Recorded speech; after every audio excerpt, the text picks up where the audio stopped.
Topic and லாஸ்ட்ல second question.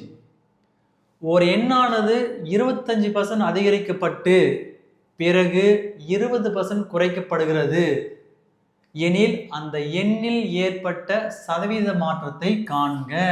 ஓகேவா? அப்ப என்ன சொல்றாங்க, ஒரு எண் இருக்கா, அது என்னன்னு தெரியாது, 25% அதிகரிக்கிறதா. ஓகேவா? நான் என்ன ஃபார்முலா சொன்னேன், plus R minus A plus R minus B plus R minus A into B divide by 100.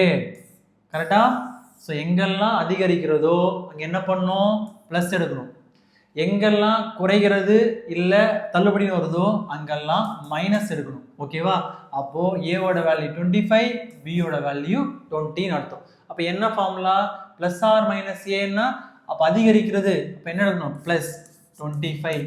Next 20% குறைக்கப்படுகிறது, அதனால மைனஸ். நெக்ஸ்ட் இது மல்டிப்ளை பண்ணா பிளஸ் இன்டு மைனஸ் மைனஸ், அப்போ a இன்டு b னா 25 இன்டு 20 டிவைட் பை 100. அப்போ இந்த ஜீரோவும் இந்த ஜீரோவும் அடிச்சு விட்டுடலாம். இங்க 2 1s ஆ, இங்க 2 5s ஆ. நெக்ஸ்ட் 5 ஆல் அடிக்கிறதா, இது 1 டைம்ஸ், இது 5 டைம்ஸ். இப்போ 25 மைனஸ் 20 இது சப்ராக்ட் பண்ணா மைனஸ் 5. இங்க என்ன இருக்குங்க, மைனஸ் 5 மைனஸ் 5. இப்போ பிளஸ் 5 மைனஸ் 5 என்ன வருங்க, 0. அப்போ எந்த மாற்றமும் இல்லை. அப்போ ஆன்சர் பார்க்கும்போது மாற்றம் இல்லை.